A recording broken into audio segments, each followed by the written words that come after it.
Good evening, Portland 360. I am Kevin Michael Moore, and I am a comic out of Portland, Oregon, and I've been running an open mic comedy show for 15 years in this town. And this town is loaded with talent, and I have a couple of talents in the room with me tonight, and we're going to do this every other week or so, giving you a couple of comics and a taste of Portland comedy. But first, I'm going to start with myself. I'm Kevin Michael Moore. I was born in Hollywood, California, and raised in Troutdale, and that will fuck anybody up. It's Halloween, or nearly Halloween, here in Portland, and it has started to rain just like it always does. And tonight, our show is sponsored by a mock sponsor, which I like to do. He's with us tonight as it's seasonal. Let me bring him up here. Put this on.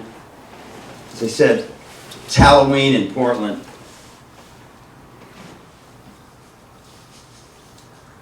Hello, my name is Pud, and I work at Pud's Pumpkin Town. Well, it's nearly that very special time of the year, right after Halloween and right before Thanksgiving. I call it Between-a-Ween. That extra special time of the year where it's appropriate, if not expected, for everything that you buy to look, smell, or taste like pumpkin. And that's the only time my magical village exists. Located at the Lloyd Center in between Forever 21 and Zell's Fine Jewelers, Pud's Pumpkin Town can bring you all your pumpkinly needs. We got pumpkin cups, pumpkin plates, pumpkin seed maracas, and pumpkin pie. Need to relax? How about a luxurious pumpkin ale after a fine pumpkin bath?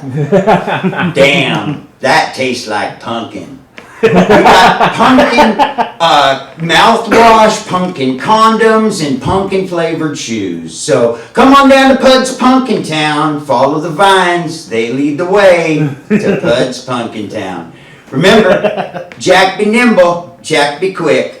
Jack came down to Pud's Pumpkin Town and had a real nice time. All right, that's Pud. Thank you very much. Again, I didn't bring a costume. I'm just going to play a character for you. A little about myself. I said I was born in Hollywood and raised in Troutdale. Also, I'm old.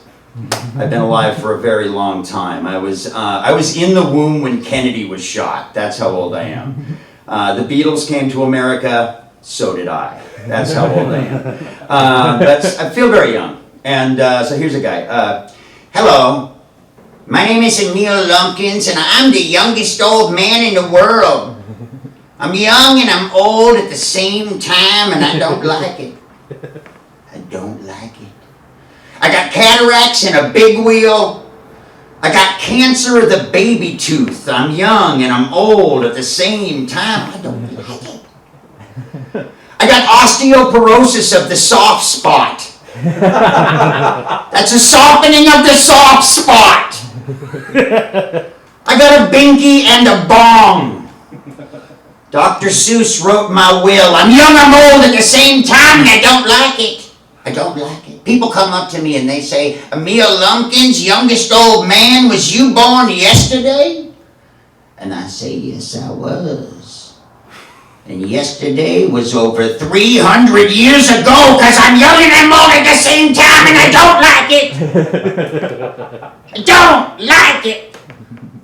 I just wish my Geritol came in a child-proof bottle, and I wish Viagra came in a cherry chewable shaped like a Flintstone. There he is. Are you guys ready for a comedy show? Let's hear this massive crowd. You guys sound like a massive crowd. So nice to be here at the Wolf's Den on Sandy. We're going to bring our first comic to the stage. He is Dylan Jenkins. Please applaud for him, all that are here. Keep it going for Kevin, everybody. Killing it. Man, it's good to be here. The Wolf's Den. Good to be here at 360, man. People just always want to see more of me. So I'm aiming to please. What's going on? Yeah, it's Halloween, so I'm dressed up as my costume. I'm going as a sexy Pawn Star. Just fucking killing it. Straight out the gate, Man, but it's good, man. I want to be, growing up, man, I wanted to be tough. I wanted to be a tough kid, man, but I wasn't. The toughest I ever was when I stole candy bars from the local AM/PM. And I did that by grabbing the candy bars, taking a walk over to that Slurpee machine, putting the candy bars in the Slurpee cup, fill that shit up with Slurpee, buy the Slurpee, walk the fuck out like a boss. Just do what you gotta do. I mean, you get outside, I mean, those wrappers are sticky, but you just charge that shit to the game. Just go about your business. But there are other differences, like, so basically, like, my parents were divorced, so I just grew up in two different neighborhoods, and, like, little different, like, so in my mom's neighborhood, I lived next door to Mormons, but in my father's neighborhood, I lived right next door to crackheads. But growing up in that situation, I got to find out that crackheads and Mormons have a lot more in common with each other than you might think. And that is that they both steal from you. Okay? But see, a crackhead will steal you like your bike or your car stereo, something that's replaceable. It's not a big deal.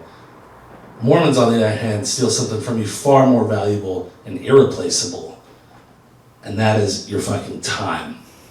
Okay? And the crackhead will have the decency to steal your stuff while you're asleep or not there, like a decent human being. Mormons don't play that. They steal your time to your face with a smile. Just that dumb friendliness, just the most boring shit in the world. Before you know, you listen to Gertrude explain for 10 minutes about all the time she almost drank soda, and you're like, I don't know what to do with this information. Like, I can buy you some Coke. That's the Coke I got the hookup on. All right, but there are other differences, like, between those neighborhoods. Like, okay, so in the Mormon neighborhood, the PTA, the local high school, protested the installation of an adult bookstore 2 miles down the road from their school. They picketed it, and they stopped it from going in. It was a big deal. It's not the case in my dad's neighborhood. In Dad's neighborhood, there's a porn shop called Fat Cobra, literally right across the street from an elementary school. Okay, so it's a porn shop, elementary school, and to top it all off, across the street from that, is a bowling alley. Okay, like 3 things that on their own are legit, like the pillars of the community in their own separate ways, right? Entertainment, education, it's all good. But just not in that configuration. Like, that's dangerous. That is a pedophile's golden triangle. That dude's rolling up the street and be like, damn, you mean to tell me my 3 favorite pastimes are about a stone's throw away from each other? Got a little too dark with that one. Oddly enough, though, the bowling alley's gone now. They tore it down. They're building condos there, so, like, gentrification is real, man. It's ruining my jokes. It's catching up. Like, I finally see that it's a problem now. Now you're on board. Yeah, exactly. It's cool. I got a car, I drive by a lot of buildings, not bragging, but schools, bowling alleys, things like that. And, but one of the buildings that I pass in my daily commute to work is an abortion clinic. Now, it's arguably the most controversial building that I pass. Like, to some people. Some people get all bent out of shape about the abortion clinic. Like, not me. I drive by the abortion clinic the exact same way I drive by an Olive Garden, where I think to myself, there may come a time when me and my girlfriend just don't have any other options. Like, we may need to go in. I mean, who am I kidding? Olive Garden would be my first choice. It would be my first choice in that situation. But it's not up to me. Only she can decide whether or not we go to Olive Garden. Her body, her choice. I mean, I'll pay for it. I will pay for the entire, I will pay for the full tab in either way, but it's her decision there.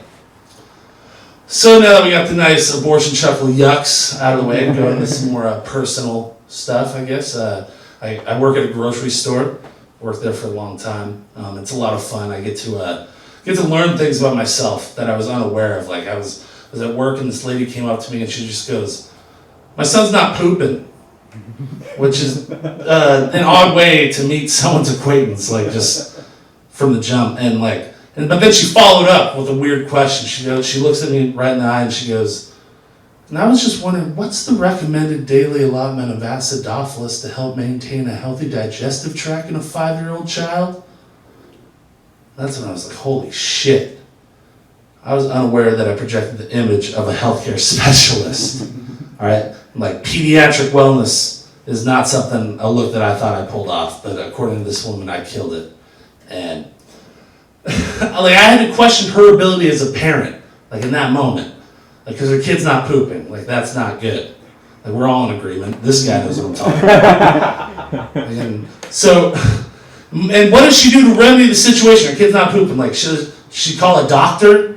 No. She doesn't even do a Google search. She walks into a grocery store and sees me. She's like, yo, that's the guy. Come on, Atticus. Hipster John Goodman's gonna get you pooping again. It's gonna be nice. But I have to stare at labels a lot at the store.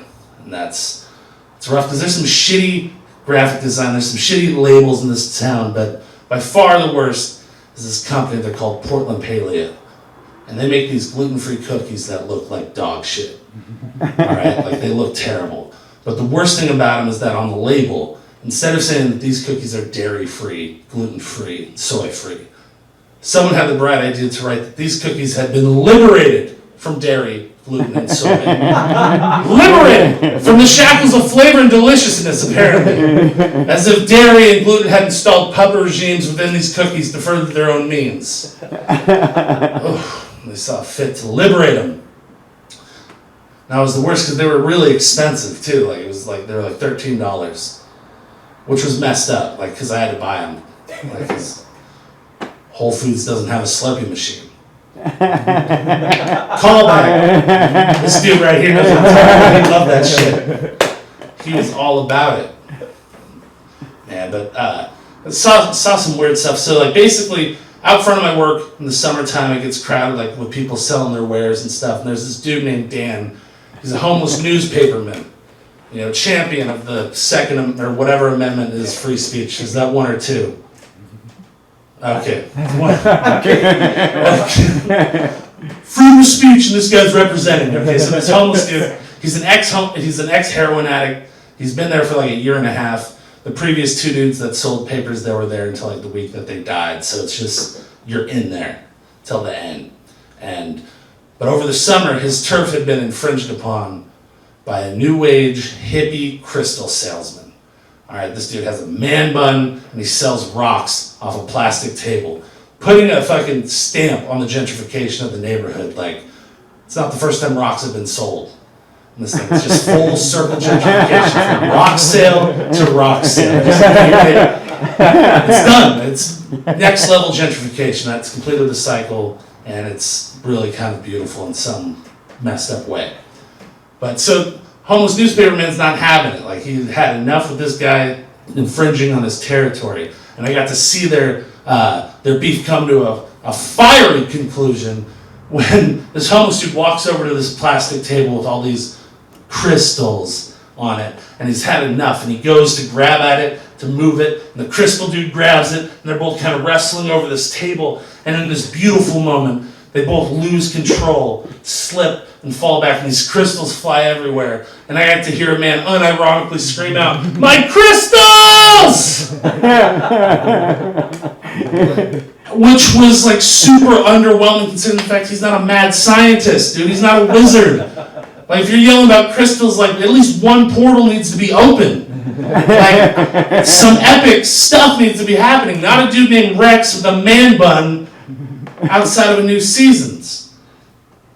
But it was like in that moment, it was so funny. But I didn't want to laugh because I didn't want to get in trouble, you know. But to my left, I hear this cackling, like evil sounding laughter. And I look over, and it's another homeless dude that posts up in front of the store who has a Cleveland Indians face tattoo. All right, just a racist cartoon just tattooed right on his cheek. He doesn't even look like a sports fan. I've been around sports fans my whole life. I've never met a big enough fan to get a logo like tattooed on the cheek. But this guy, and it just made me think like you have to be such a piece of garbage to get that tattooed right on your face. Like, nope, that's the decision I'm making. Like, just you got to be a bad person. Like, I can't relate to that guy at all. But in that moment, he was laughing. I wanted to laugh, and I realized the healing power of crystals. It brought us. I was a believer, man. I picked up 20 of them right there, gave him $100. It was really beautiful. But But the best thing about like having a car in this town is just not having to take the bus. It's the best thing. I find you take public transportation long enough, like it changes you, like to your core. All right. And I didn't realize I'd been changed until I was on a bus one time that hit a man. And I saw it and I thought, oh my God, I'm going to be late for work. Like, I did not care about that guy at all. And that's when I realized, man, I've been changed, man. I got to get a car. I got to save myself.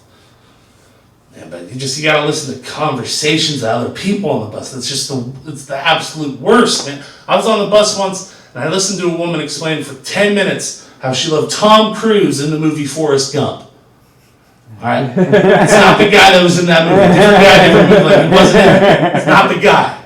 Like, clearly.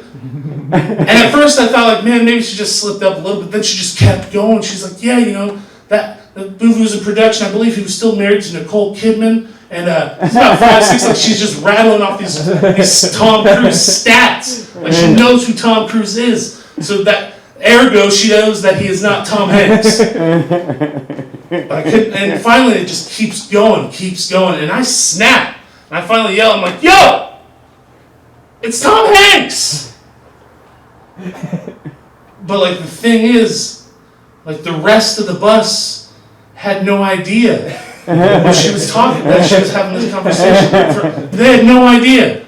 So out of nowhere, they're just like, God damn, Hurley from Lost loves Tom Hanks. And thank you guys very much. That's been my time. Dylan Jenkins! Thank you very much, Dylan. One more time for Dylan Jenkins. So much clap.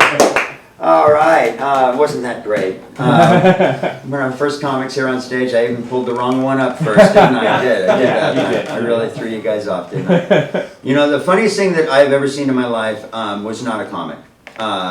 And I'm old, and so I have been to all the good rock shows. It's true. And I saw The Who on their last tour, where they the Clash opened for them.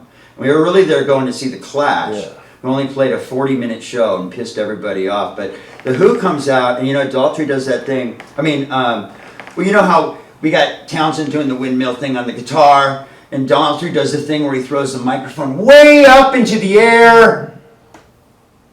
Wham! Hits him right in the center of the forehead. He falls down to his knees.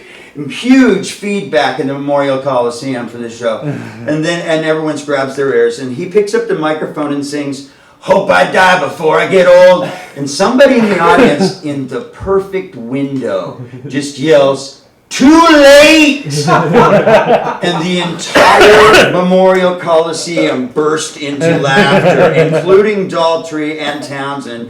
And I was like, you know what? These guys are all right. They can laugh at themselves. They're fucking all right.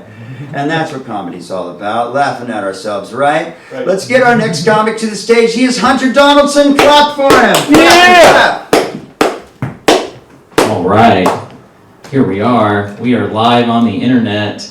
Ooh, streaming. I have been gassy and farty all day, which means that I'm gassy and farty live on the internet right now. Yeah. That is a first for me. Oh, yes. Guys, yeah. That chair should be warm. Guys, my name is Hunter. And my name is Hunter because my dad named me Hunter. And he named me Hunter because his favorite activity is to hunt. And I'm just glad he doesn't like to fuck. Different dude. If you like to read, that wouldn't be good. If you like to refrigerate, none of those would be good for me. That'd be bad. Somebody recently pointed out to me, like, well, your dad does like to fuck, obviously, because he made you. And I was like, okay, well, yeah, that is true. He did fuck to make me. But I think we can all be honest with ourselves and say they didn't enjoy it. I think if you really sit down and think about it, you can realize whether it was good sex that made you. We all know this. It's deep in our hearts. If you really think about it, you know whether it was a good lay or not. And not here. This wasn't like a solid, great plow, you know. This is my impression of my parents the moment after they conceived me. My dad looks over at my mom and he's like, well, that ought to do it. And my mom looks over and she's like, good, yes, good. That's good what we did. And my dad looks over and he's like, all right, well, I'm gonna go outside now. They love each other, you know. It's a real chemistry they've got, you know.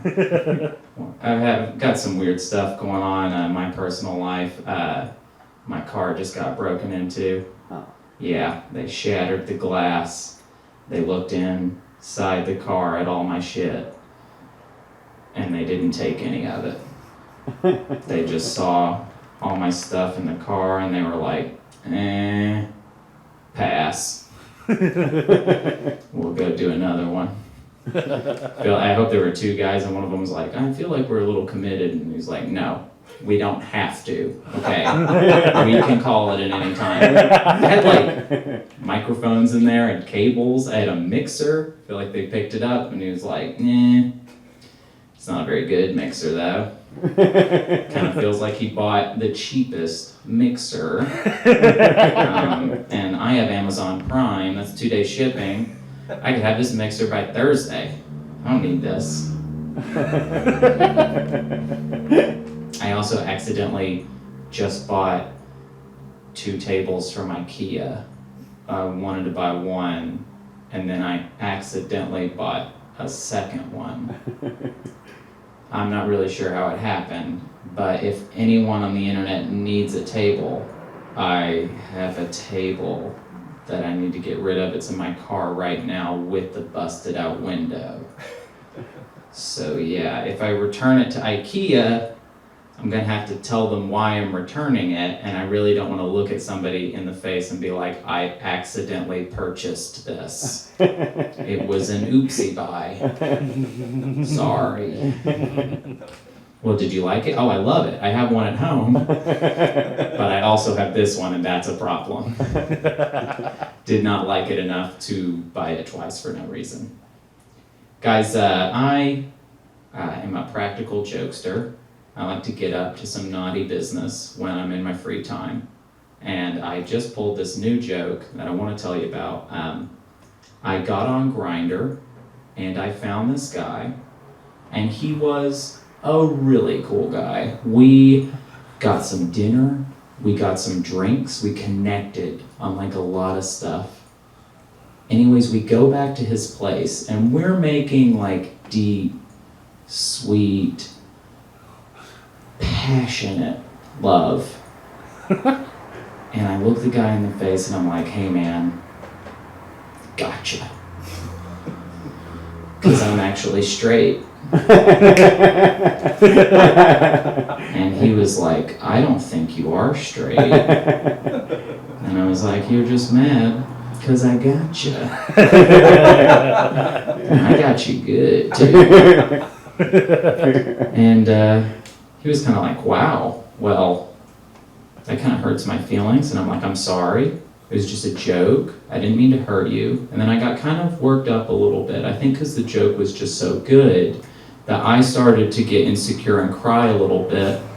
And he kind of held me close, and I kind of was laying my head on his shoulders, and I was kind of touching his back a little bit, and things started to get a little bit sexy again. And so we had sex again. So I got him twice. With the same joke. Yeah. Honestly, I'm a little distracted tonight because I'm really thinking about getting him with the joke again after the show. Very much looking forward to it. And I'm thinking that I'm probably going to meet his parents next week. I wonder if they'll like the joke. We'll just see how far this joke goes. I feel like I love this guy. I actually just recently got checked for STDs. Being a responsible human being, got checked. The nurse was like, Hunter, it's very straightforward. We're going to do a blood test and we're going to do a urine test. And I was like, that is perfect because I piss blood.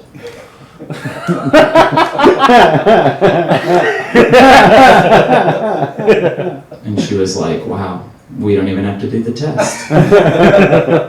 You have chlamydia. She was so stoked. I was like, are you flirting with me a little bit? Just kind of felt like she was flirting with me. The nurse, that would be an interesting person to bet, I think. Your nurse, after they find out you have an STD, you know? Because then what the nurse is like, wow, that guy, he's so great. As soon as he gets that chlamydia taken care of, I'm going to call him. Give him a call. Here's a thought. The Civil War was not so civil when you really think about it. And in fact, a lot of people actually died. 620,000 Union and Confederate soldiers died in the Civil War. And that is so many dead people that if all those dead people were here now, there'd be dead people everywhere.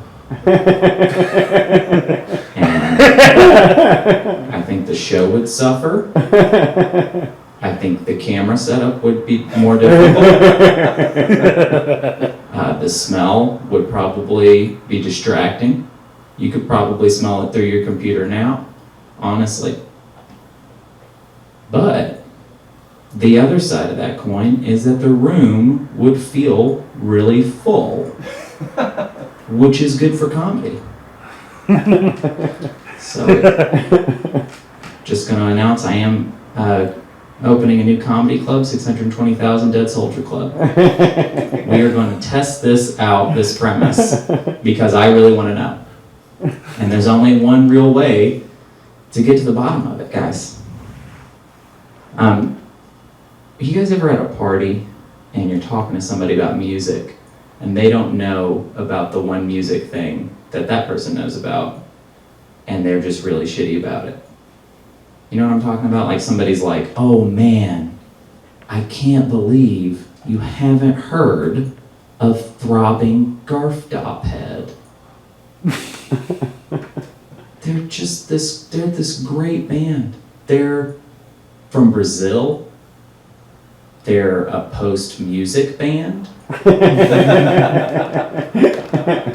In 1977, they recorded one song. And they buried the song in the center of the earth. Can't believe you haven't heard it. Cannot believe it. It really blows my mind.